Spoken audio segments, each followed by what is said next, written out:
Hello the future officers, I welcome you all in this video.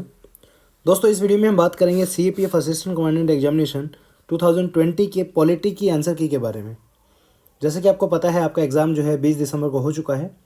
इस video में हम सभी क्वेश्चंस को डिस्कस करेंगे, पॉलिटी के कहाँ कहाँ से क्वेश्चन आए हैं, किस तरह से आप जो है इन क्वेश्चंस को एलिमिनेट आपको करना चाहिए था, कौन कौन से सोर्स ऐसे थे जहाँ से आपको इन क्वेश्चंस के रिगार्डिंग जो है पढ़ाई करनी चाहिए थी, और कौन कौन सी बुक्स ऐसी हैं जो आपको पढ़नी चाहिए नेक्स्ट CAPF या आपके CDS एग्जाम के लिए। ठीक है, तो सबसे पहले ये वीडियो शुरू करने से पहले मैं आपको बता देना चाहता हूँ, इस बार जो है CAPF एग्ज़ाम के अंदर 19 क्वेश्चन जो है पॉलिटी में देखने को मिले थे।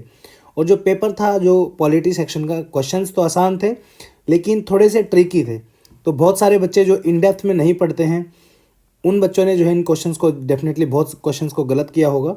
तो इसलिए मैं आपको हमेशा गाइड करता हूँ, कभी भी जो है नोट्स के पीछे मत भागिए, बुक से जो है आप पढ़ाई करिए, क्योंकि बुक से आपकी पढ़ाई अगर आप करते हैं, ठीक है, तो डेफिनेटली आप जो है आपके चांसेस ज़्यादा रहते हैं, आप नंबर ऑफ क्वेश्चन ज़्यादा सोल्व करके आएंगे पेपर में। ठीक है, तो सबसे पहला क्वेश्चन आपका है 55वां क्वेश्चन है।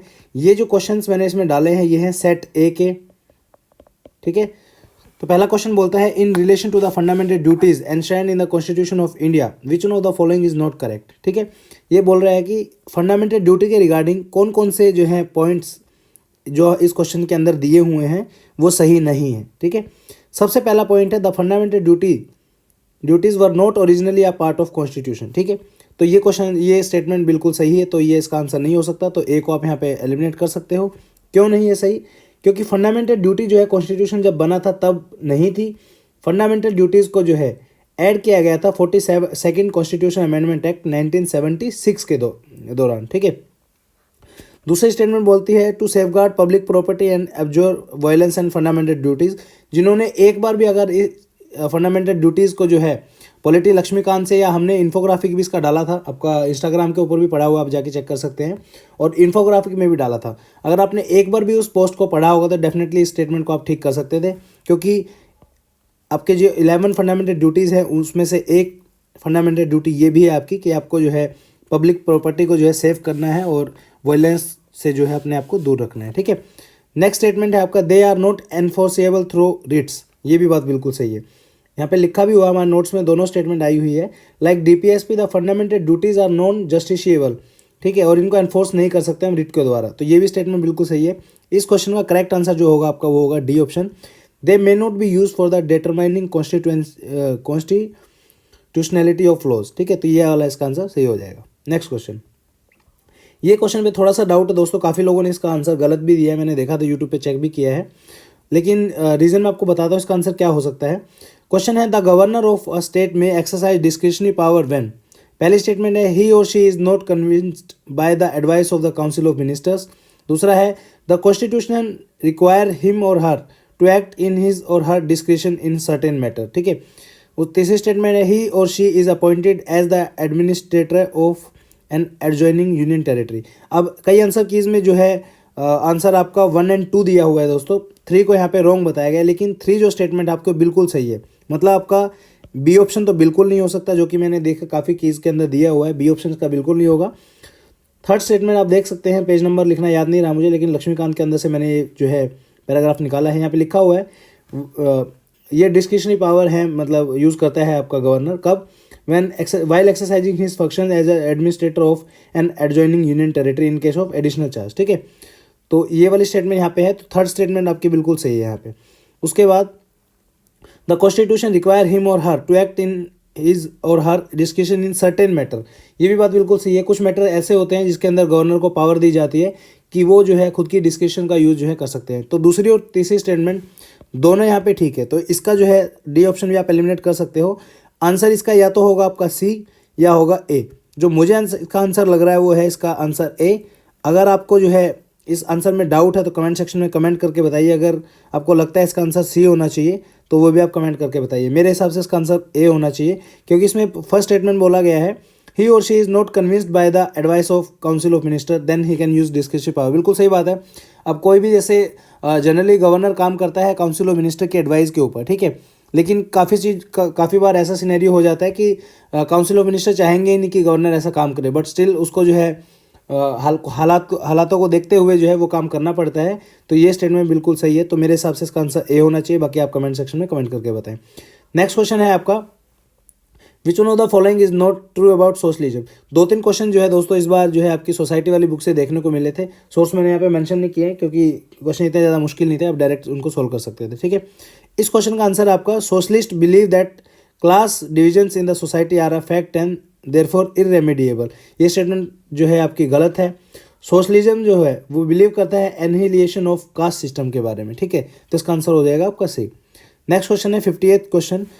अब यहाँ पे जो है क्वेश्चन थोड़ा सा मैं कहूँगा कन्फ्यूजिंग था बच्चों के लिए, लेकिन अगर थोड़ा सा माइंड लगाते थे उसको कर सकते थे। ठीक है, कंसेप्ट दिया गया है और एक्सप्लेनेशन दी गई है।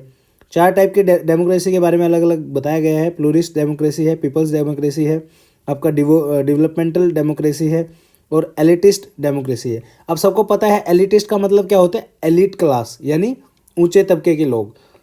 तो अगर आप ऑप्शन पढ़ोगे यहाँ पे, तो यहाँ पे ए ऑप्शन जो यहाँ पे फर्स्ट वाला है ये बोल रहा है power is always exercise by a privileged few.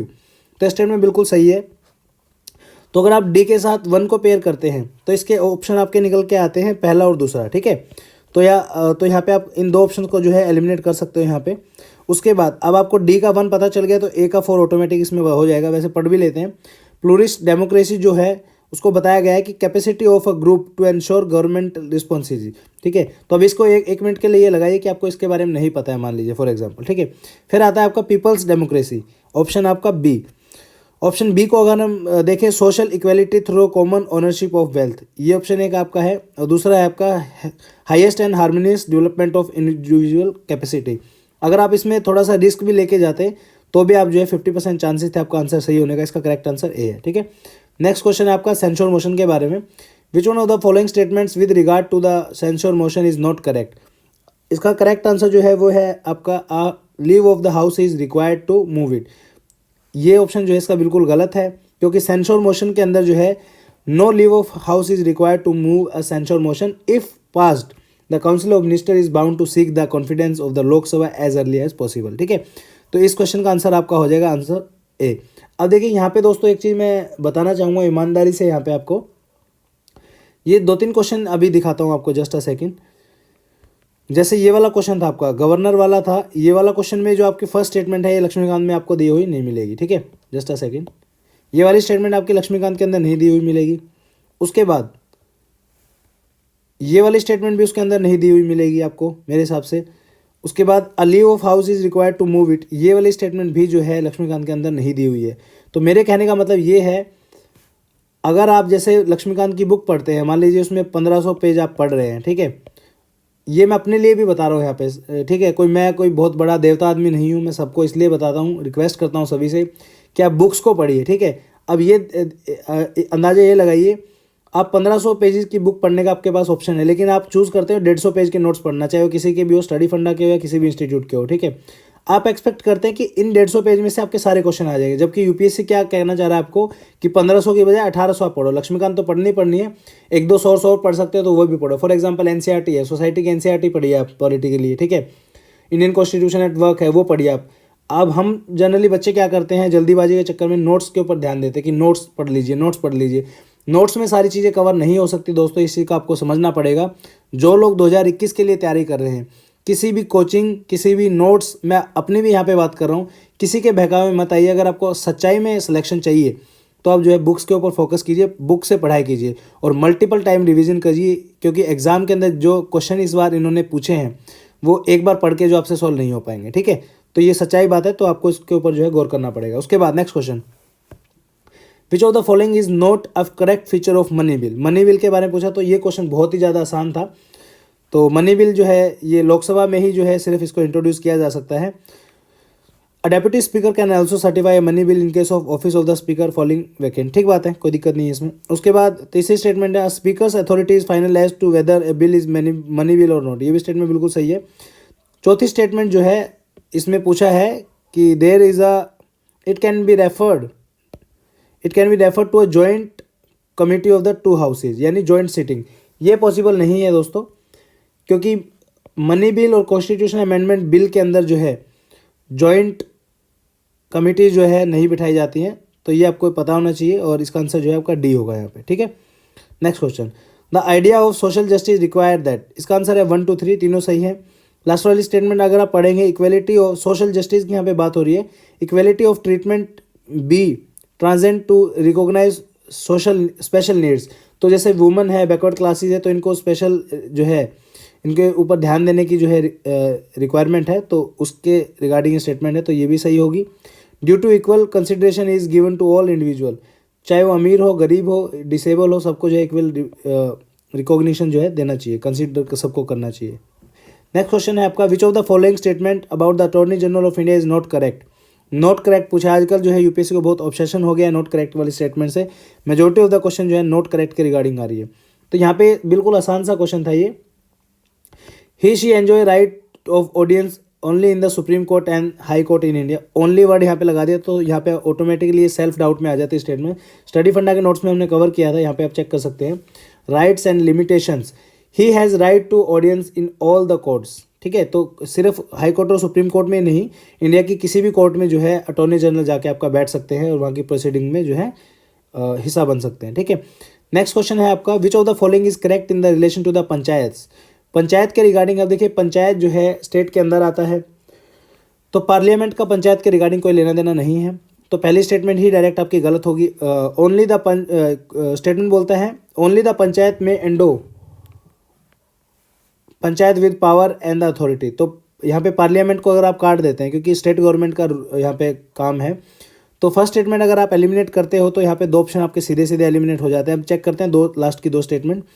A state may devolve power to panchayat in preparation of plans for economic development and social justice, बिल्कुल इस स्टेटमेंट का मतलब ये है कि स्टेट जो है पावर देता है पंचायत को कि वो इकोनॉमिक डेवलपमेंट के लिए प्लान बनाए और सोशल जस्टिस के लिए भी प्लान बनाए, ठीक है। तो बिल्कुल सही बात है, इकोनॉमिक डेवलपमेंट के लिए जो है पावर्स दी जाती हैं, टैक्स वगैरह कलेक्ट कर सकते हैं गाँव में लोग, मतलब जो पंचायत है basically.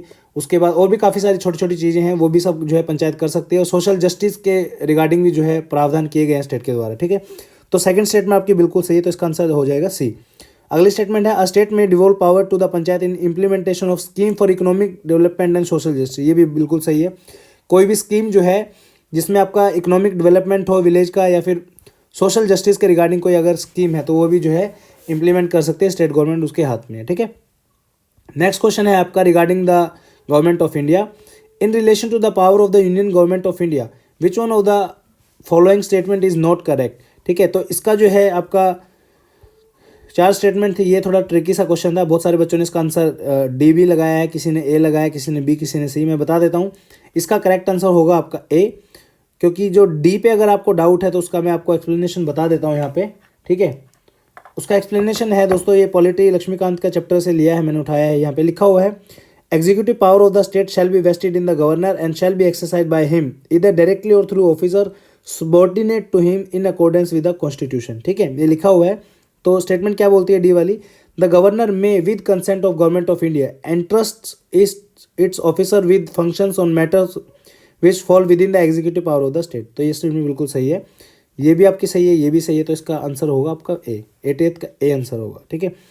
Next question is 81st, as per the provisions of the constitution of India which one of the following is correct. तो इसका जो है फर्स्ट स्टेटमेंट बोलता है, only parliament has the power to legislate over subject under the concurrent list, ठीक है।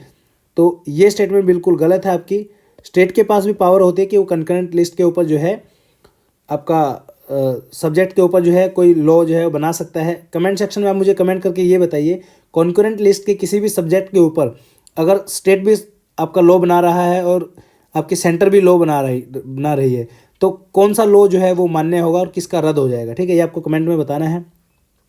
Next statement है, both parliament and state legislature have the power to legislate over a subject under the concurrent list, ये बिल्कुल सही है, ठीक है। तो इसका आंसर हो जाएगा बी, बहुत आसान सा क्वेश्चन है। उसके बाद आपका है 82nd question, which of the following statement regarding passing a law under the state list is correct, ठीक है। Even in the sphere exclusively reserve for the states parliament can legislate under circumstances, बिल्कुल सही बात है।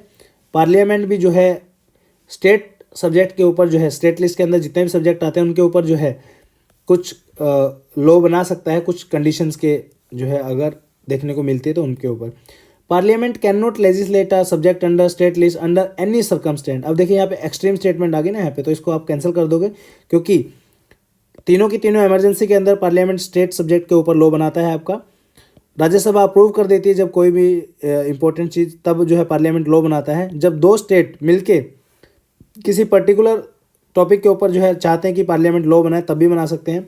और कोई भी special law अगर रिक्वायर्ड है, लाइक रेलवे के लिए कोई लॉ बनाना है या मिलिट्री के लिए कोई लॉ बनाना है, तो भी जो है स्टेट सब्जेक्ट के ऊपर जो है पार्लियामेंट लॉ बना सकते हैं। तो सेकंड स्टेटमेंट अगर आप काट देंगे तो पहली स्टेटमेंट आपकी बिल्कुल सही है, तो सी ऑप्शन इसका आंसर हो जाएगा। ठीक है, अगला क्वेश्चन आपका है which of the following is regarding correct regarding the promulgation of ordinance is correct. अभी आपको बताया था, मैंने क्वेश्चन भी डाला था प्रॉपर, ये देखिए लिखा भी है यहाँ पे।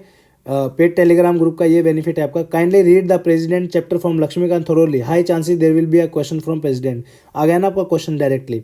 ऑर्डिनेंस मेकिंग पावर के ऊपर मैंने दिया था ये आपका प्रॉपर। इसमें लिखा है president can promulgate ordinance which are temporary of duration. ये लिखा हुआ देखिए, act of parliament are in nature of temporary laws. ठीक है, दूसरी स्टेटमेंट है an ordinance promulgated by the president has to be ratified by the parliament with in 6 weeks of its reassembly. ये लिखा भी हुआ है, even ordinance issue must be laid before the both houses of parliament और state legislature with in 6th week of the necessary of the parliament और state legislatures. ठीक है, तो बोथ स्टेटमेंट इसमें जो है करेक्ट आपके हो जाएंगे। According to the delimitation commission of India the subject to article 333 of the constitution of India what is the maximum number of members that a state legislative assembly may have. तो ये देख सकते हैं आप, लक्ष्मीकांत से उठाया है, 500 सीट जो है मैक्सिमम हो सकती हैं। ठीक है, किसी भी स्टेट लेजिस्लेटिव असेंबली के अंदर। Next question is your 94th question, which of the following statement are correct regarding the speaker and deputy speaker of Lok Sabha. इसमें जो है पहली स्टेटमेंट आपकी सही है, तीसरी भी सही है इसके अंदर आपकी। दूसरी स्टेटमेंट में लिखा हुआ है both speaker and deputy speaker Venkat their office on dissolution of the Lok Sabha, लेकिन ये बात गलत है। स्पीकर जो है अपना ऑफिस जो है एकदम से नहीं छोड़ते हैं, जब तक नई लोकसभा नहीं मिलती है तब तक जो है ऑफिस में रहते हैं। इवन दो आपकी लोकसभा अगर डिसॉल्व भी हो जाएगी तो भी कोई दिक्कत नहीं है। तो ये स्टेटमेंट जो है लक्ष्मीकांत से उठाई है हमने। ठीक है, उसमें लिखा हुआ है, ध्यान से पढ़िएगा आप। तो इसका आंसर जो आपका होगा वो होगा डी, 1 और 3। Okay, next question is your panel of chairperson के रिगार्डिंग है लोकसभा के अंदर। तो इसके अंदर थर्ड स्टेटमेंट सही होगी, ये भी आपका डायरेक्ट जो है लक्ष्मीकांत से पूछा हुआ है, वहीं से आया question. Then next is your a member giving notice of resolution for removal of the speaker Lok Sabha should be address to. इसका करेक्ट आंसर होगा आपका सेक्रेटरी जनरल ऑफ लोकसभा, और लोकसभा की वेबसाइट पे जाके आप चेक कर सकते हैं इसको। ठीक है, अगला क्वेश्चन आया था आपका पब्लिक अकाउंट कमेटी के बारे में। हमने बहुत शानदार, बहुत प्यारी सी टेबल एक डाली हुई है, डायरेक्ट वहाँ से क्वेश्चन आ गया आपका। ये आपका स्टडी फंडा नोट से आया है, और भी कई क्वेश्चन स्टडी फंडा नोट से डायरेक्ट आए हैं आपके, तो इसका फर्स्ट आंसर आपका हो जाएगा। ठीक है, अगला क्वेश्चन है which of the following who was the president of constituent assembly. तो correct answer is your Rajendra Prasad. Next is your speaker of Lok Sabha के रिगार्डिंग है। तो इलेक्शन जो होता है स्पीकर ऑफ लोकसभा का, वो इलेक्शन कमीशन नहीं कराता है, वो लोकसभा ही खुद ही कराती है। ठीक है, तो पहली स्टेटमेंट गलत होगी, तो बी और सी आपका वैसे इसमें डिलीट कर दीजिए आप, इसका आंसर नहीं हो सकता बी और सी। उसके बाद ऑप्शन बचता है थर्ड ऑप्शन, अगर आप पढ़ेंगे तो पता चलेगा the speaker does not exercise the casting vote in case of equality of votes. तो ये स्टेटमेंट गलत है। ठीक है, पहली भी आपकी गलत होगी, ये भी गलत होगी, तो आंसर इसका हो जाएगा 2। गलत क्यों है? गलत इसलिए है, जैसे फॉर एग्जांपल स्पीकर जो हैं हेड होते हैं आपके लोकसभा के। अब वोट जो है डाले जा रहे हैं, मान लीजिए आपका इधर फेवर में आपके वोट आए हैं, मान लीजिए 200 बाय चांस, इधर भी आपके 200 आ गए, तो ये जो है स्पीकर की मर्जी है कि आप जो है कि कौन से उसमें पाले में जो है वोट डालेंगे, फेवर में डालेंगे, अगेंस्ट में डालेंगे। तो पहले इंस्टेंस में नहीं कर सकते हैं। ऐसा नहीं है कि यहाँ पे 199 है और यहाँ पे 201 है, तो ये तो ऑब्वियसली पहले खुद ही जीत गए। लेकिन अगर बराबर अगर हो जाते हैं, इक्वलिटी ऑफ वोट्स अगर हो जाती है, तो स्पीकर के हाथ में पावर है कि वो अपना वोट जो है कास्ट कर सकते हैं, किसी भी पार्टी को दे सकते हैं, मतलब पार्टी इन द सेंस दोनों में से हारने वाले और जीतने वाले को किसी को भी दे सकते हैं, ताकि उसका फैसला सुनाया जा सके। ठीक है, ये सभी क्वेश्चन थे पॉलिटी के। उम्मीद करता हूँ वीडियो आपको पसंद आई होगी। कोई भी क्वेश्चन में आपको डाउट लगे कि ये क्वेश्चन गलत है, आपने आंसर गलत बताया, तो कमेंट सेक्शन में जरूर कमेंट करके बताएं। अगर आप विद सोर्स बताएंगे तो और भी ज़्यादा अच्छा रहेगा, बाकी जो लोग देख रहे हैं उनको बेनिफिट होगा। और जल्दी से जल्दी दोस्तों हम आपका ज्योग्राफी और साइंस का वीडियो भी जो है कल तक अपलोड हो जाएगा। तो इस वीडियो को देखने के लिए बहुत बहुत धन्यवाद। इसका PDF जो है आपको टेलीग्राम के अंदर मिल जाएगा, उसका लिंक जो है वीडियो के डिस्क्रिप्शन में दिया हुआ है, वहाँ से जाके चेकआउट कर सकते हैं। Thank you so much for watching this video. Have a great day.